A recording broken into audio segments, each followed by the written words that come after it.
ሰላም የዩቲዩብ ተመልካችና አድማጮቼ ዛሬ የማሳያችሁ ምጣድ ከወራጅ ጋር እንዴት አድርገን ወይም ከሬዚስተር ጋር እንደምናስተሳስር ነው።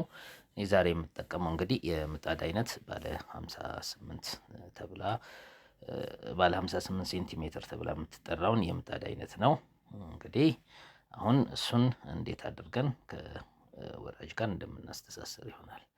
ወራጁን 1 ሜትር ከገዛም በኋላ 4 ቦታ እንቆርጠውና ከዛ በኋላ 4 ቦታ የቆረጥነውን ወራጅ ከላዩ ላይ 5 ሽቦች የተገመዱት ነው። እንደዚህ በምታዩት አይነት መንገድ አንዳንድ ሽቦ ከላዩ ላይ እንፈታለን ማለት ነው። በምታዩት አይነት መንገድ ሽቦችን እንግዲህ 4 ናቸው። እነሱን ወራጆችን እንፈታና ከሬዚስተር ጋር እናስተሳስረዋለን። ይሄ አሁን እኛ ስንፈታ ሙሉን ነው የምንፈታው። ነገር ግን ሬዚስተሩን አብረን በምንገምድበት ሰዓት ላይ ግማሽ ድረስ አድርገን ነው አብረን የምንገምደው። ሙሉ ካደረግነው ሙቀቱ እስከ ጫፍ ድረስ ይሄድና እቃዎችን የማቃልና የመቃጠል ባህሪ ስለሚኖረው የምናደርገው ግማሽ ድረስ ነው ማለት ነው። በመቀጠል ሬዚስተራችንን እንፈታለን። የተፈታውን ሬዚስተር እንደነገርኳችሁ ሙሉ ለሙሉ ማድረግ የለብንም። ይህንን አሁንም በደንብ አስተውሉ። እኔ ስፈታው ሙሉ ለሙሉ ፈታሁት እንጂ ሙሉ ለሙሉ ሬዚስተር አላስገባም።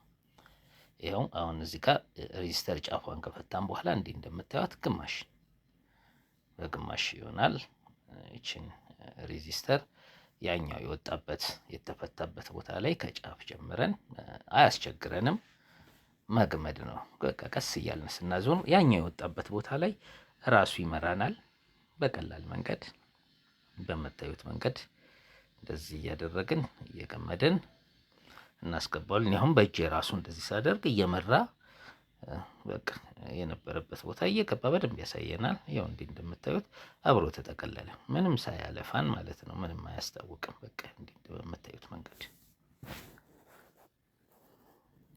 ጫፏ ላይ ያለችውንም በደንብ እንዲስተቅለል እናደርጋታለን። አሁን በመቀጠል ምንድነው የምናደርገው? 2 ፒንሳ እንጠቀማለን። አንዱን ፒንሳ ለመያዣ ከአንዱ ጫፍ ላይ አድርገን እንጠቀማለን። በአንደኛው ፒንሳ ደግሞ አብረን ያንን እንገምደዋለን። በቃ ማዝቀደም በእጃችን ያስገባነውን በደንብ እንዲጠብቅ ማለት ነው እናጠብቀዋለን። ምክንያቱም በኤሌክትሪክ ስራ ላይ ምንም አይነት እንቅስቃሴ ክፍተት መኖር የለበትም።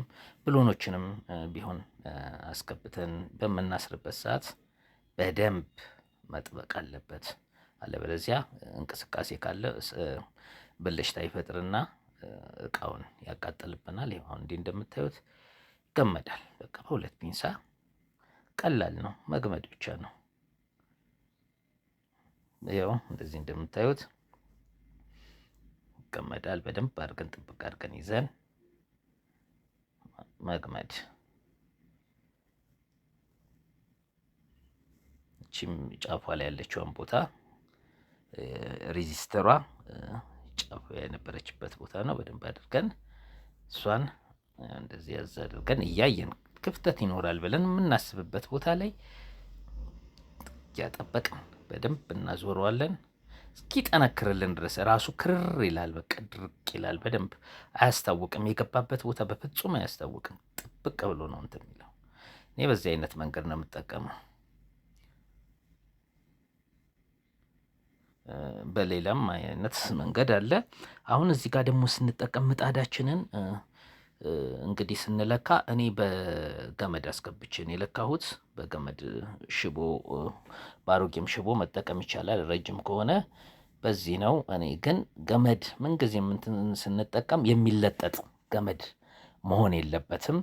የማይለጠጥ ገመድ አድርገን እየተፈታ እንዳያስቸግረን መሀሉ ላይ ቋጠር ቋጠር እያደረገን ምጣድ የተቦረቦሮ ጀርባ ውስጥ እናስገባለን ማለት ነው። እዚህ ጋር ደግሞ ቀደም ያየነውን ሬዚስተራችን ከወራጁ ጋር አስተሳስረን ጨረስን። ጫፎቹ ይኸው 4 ሆኑ ማለት ነው። አንዱ ሬዚስተር ጫፍና ጫፉ ላይ 2 ወራጅ ይታሰራል።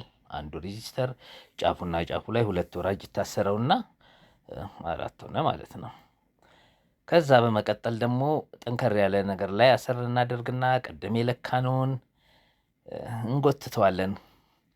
ገመድ ሬዚስተራችንን እየሳብን ከገመዱ ከለካኑ ጋር እኩል እንዲሆንልን በዚህ በምታዩት መንገድ እንስበዋለን። ገመዱ ግን የሚለጠጥ ገመድ መሆን የለበትም። አስተውሉ ስትጠቀሙ። ሲባጎ ቢሆን ይመረጣል። ይኸው እንደዚህ እናያለን፣ እንለጥጠዋለን። ያው ሬዚስተሩ የስፕሪንግ ባህሪ ስላለ እንደገና ስለሚመለስብን መልሶ እንዳያጥርብን በደንብ ሳብ እናደርጋለን። ከዛ በመቀጠል ለክተን የነበረበት ምጣድ ጀርባው ላይ ሬዚስተሮችን እናስገባለን ማለት ነው። ሬዚስተሩ ገብቶ ካለቀ በኋላ የምናደርገው እንግዲህ ጅብሰኑን ያው የግርግዳ ጅብሰን ቢሆን ይመረጣል። እሱን በጥብጠን እንደዚህ እንበጠብጥና እንጠቀማለን። በምንበጠብጥበት ሰዓት ላይ ግን በጣም መቅጠንም የለበትም መወፈር የለበትም። ይኸው እንደዚህ እያየን ሳናበዛ እያየን ነው እየበጠበጥ ነው እየበጠበጥን ውፍረትና ቅጥነቱን እያየን እንደዚህ አድርገን በደንብ ከተዋሃደ ወይም በደንብ ከተበጠበጠ በኋላ ጓጓላ ሳይኖረው በምታዩት አይነት መንገድ በደንብ አድርገን በጥብጠን ጨርሳለን ማለት ነው።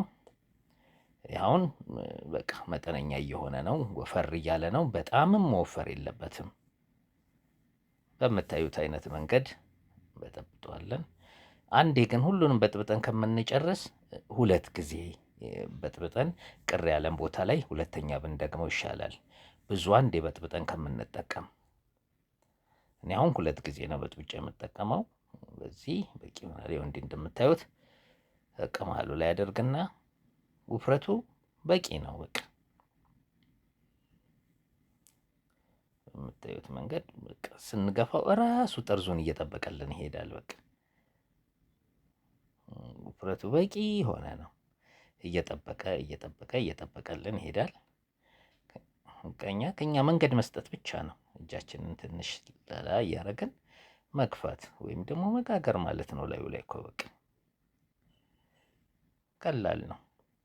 እንደዚህ እናደርጋለን። አንድ አሁን እንደዚህ ካደረግን እየደረቀ እንዳያስቸግረን ሁለት ጊዜ እናደርግና ይሄ የተወሰነ መንገድ ከሄደልን በኋላ ሌላም ደግሞ ከዚች መጠን አድርገን ጅብሰኗን እንበጠብጥና እንጠቀማለን። ግን የቅርጻ ቅርጽ ጅብሰን እኔ ብዙ ጊዜ እሱ ነገር አይመቸኝም፣ እንትን ይልብኛል፣ አይመቸኝም እሱ። ይሄኛው ነው እኔ የግርግዳው ጅብሰን ነው የሚሻለው። እየለመዳችሁ ስትሄዱ ያንን የምታደርጉ ትችላላችሁ። ግን ሞክሬ ብዙ ስላላስደሰተኝ እኔ ይህን የግርግዳ ጅብሰን ነው የምጠቀመው። እንደዚህ እንግዲህ አሁን በምታዩት አይነት መንገድ ጨረስን ማለት ነው። ከዛ በኋላ የምናደርገው ነገር ምንድን ነው? የሬዚስተራችን ጫፉ የወጣበት ወራጁ ያለበትን ቦታ እሱ ጋር በደንብ ጠንከር እንዲል እንዳይነቃነቅና እንዳይወጣ እሱም ቦታ እናስይዘዋለን ማለት ነው። ከዛ በኋላ ግን ለሁለት አይነት ነው ያለው። አንድ ለግርግዳ የምንጠቀመው እንትን ከሆነ ግርግዳ ላይ የሚለጠፍ ተለጣፊ ምጣድ ከሆነ የወራጆቻችንን ጫፉን እንደሌላው እንዲህ አናቆመውም፣ ወደ ላይ እንዲተኛ ወደፊት እንዲተኛ እናደርገዋለን ለማስገባት እንዲያመቸን። ምጣዱ ደግሞ መሬት ላይ የሚቀመጥ ከሆነ ግን እንደዚህ ወደ ታች ወይም ደግሞ ያው እንደዚህ ወደ ላይ የቆመ ብናደርገው ሬዚስተሩን ምንም ችግር የለውም ማለት ነው። ይህንን እንደዚህ ከጨረስን በኋላ በቃ ይህንን እንደዚህ አድርገን እንጨርሳለን ማለት ነው። በቃ ይሄ አሁን ተቀብቶ አለቀ ማለት ነው። እችን ጫፉን እናስተካክለዋለን። ይሄ አሁን የሚሆንልን ለምንድን ነው? እዚህ ጋር አሁን እንደዚህ ስታዩት መሬት ላይ የሚሆን ሲሆን እንደዚህ ቀጥና፣ ግርግዳ ላይ ግን ተለጣፊ አብዛኛው ለኮንዶሚኒየም ቤቶች የሚሆኑት ተለጣፊ ያላቸው ምጣድ ሲሆኑ ጫፉ ወደፊት እንዲተኛ እናደርገዋለን ማለት ነው። እንደዚህ በቃ ይተኛልናል ማለት ነው። በመቀጠል ደግሞ ተለጣፊ የሆነውን ይህንን አሁን ደግሞ ካየነው መሬት ላይ የሚቀመጡትን አይነቱን አሰራሩን አሳያችኋለሁ። ያው ሁለቱም አንድ አይነት አሰራር ሆኖ የተለጣፊ ወደፊት የሚተኛ ሲሆን ይሄኛው ደግሞ ወደ ታች ጫፉ ወጣ ያለ ይሆናል ማለት ነው። እና እዚህ ጋር አሁን ደግሞ መጨረሻ ቸርኬውን ስናስገባ መውሰድ የሚገባን ጥንቃቄዎች አሉ። ጅብሰኑ ከተቀባበት ወደ ላይ ነው ይሄኛውን ለምሳሌ ቸርኬ የሚገባው። አንዳንዶቹ ደግሞ ከላይ ወደ ታች የሚገባው አለ። ይሄ አብዛኛውን ጊዜ ከታች ወደ ላይ የሚገባ ነው። እዛ ጋር ጫፉ እንዳይሸረፍብን መጠንቀቅ ይገባናል። ወይም በጣም ጉልበት በመጠቀም ማስገባት የለብንም ማለት ነው። አሁን እዚህ ጋር እንደሚታየው ይሄኛው ከታች ጅብሰኑ ከተቀባበት ወደ ላይ የሚገባ ነው ማለት ነው። ዳር ዳሮቹን እዛ ጋር አሁን እዚህ ጋር የሚታዩት ቦታ ላይ ነው አብዛኛውን ጊዜ ሊሸረፍ የሚችለው። ስለዚህ እነሱ ጋር በሴጌቶ ትንሽ ላቅላቅ አድርገን በጣም ክፍተትም ሳይኖረው በጣም ሳይጨናነቅ እንዲገባ እናደርጋለን። ይሄ አሁን ከታች ወደ ላይ የገባው በቃ ዳርዳሩ የሚሸረፍበትን ቦታ ተጠንቀቀን ማስገባት ይገባናል ማለት ነው። የዛሬው ቪዲዮአችን ይህንን ይመስላል።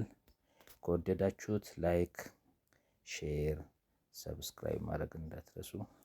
ቻው